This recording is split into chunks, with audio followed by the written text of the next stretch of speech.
Alright, this is going to be a quick video of how to change the thermal paste on a Z15 or Z11 board.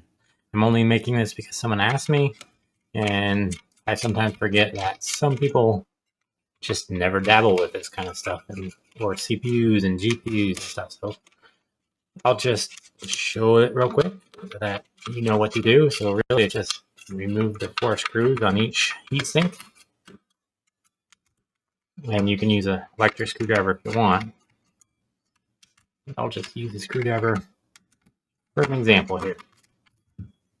So this is a Z11 board, but it's exactly the same as a Z15 as far as applying thermal paste. So all you do is take off the heat sinks.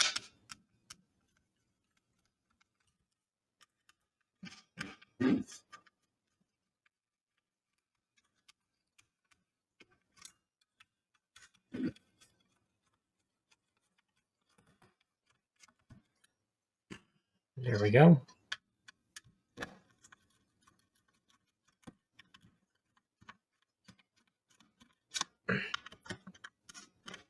Now these screws are captive, so you don't have to worry about losing them because they stay in there because they got spring pressure or springs on there that are set for the correct pressure for these heat sinks. You don't have to worry about anything like that. All right, so we got them off. All you want to do is just take them, wipe it off. Sometimes a little alcohol helps, but depends what kind of paste was on there before. Sometimes just Q-tip or something like that, scrape it off. But this stuff's pretty new, so you can just wipe it off with a dry towel.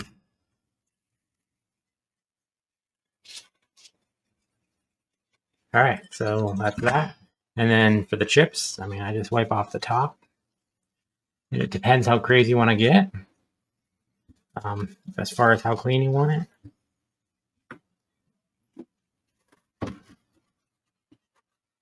You can just wipe off the top, put new paste on, or get a little bit of alcohol on a Q-tip, and then you can start to clean around chips like that. Get them all cleaned up. Get all the paste off it. So you can do that.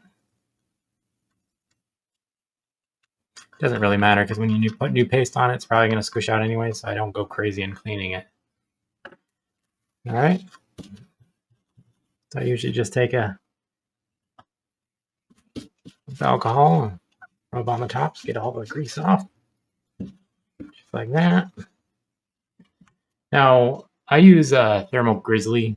It works really well, but I'm having an issue with when I ship these back to customers that sometimes it squishes out when it moves, but it depends on how far it's being shipped because some of these boards are really getting knocked around. So Thermal Grizzly is good, but it's not thick enough sometimes where it squishes out. So I kind of, if you have any ideas of a better paste that works, that's not like super hard, but that will last a long time and work really well, let me know. But this is what I use. It works really well, but I do have issues in shipping, like I said. I just kind of put the tip right down on there, swirl it around, and that's how I get an even coat. But you can also just put a line, and that's too much, but whatever, it'll squish out. Put a line like that. So I'll take the heatsink. You want these notches towards the coils up here, like that. And I'll screw it down and I'll show you, and then I'll pull it back off and show you the difference. So really, you don't want to over tighten these screws, but they'll stop when they're tight because this runs out of thread and just hits the bottom of the board. So you don't have to worry about trying to get a proper torque because the springs do that on the screws. So you kind of want to hold down on one corner as you screw in the other so it doesn't tip sometimes. So that's just what I do. I hold one corner, screw it down, go to that corner you were holding so you kind of get an even pressure as you're screwing it down. Like that.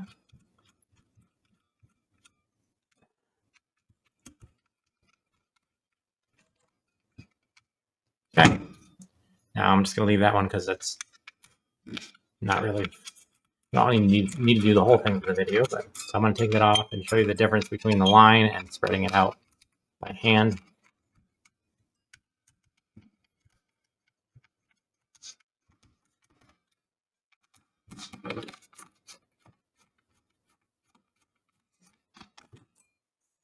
See? Spread right across. See, it was, way too much, but spread across very nicely. And of course, this one's going to be fine because I already spread it out.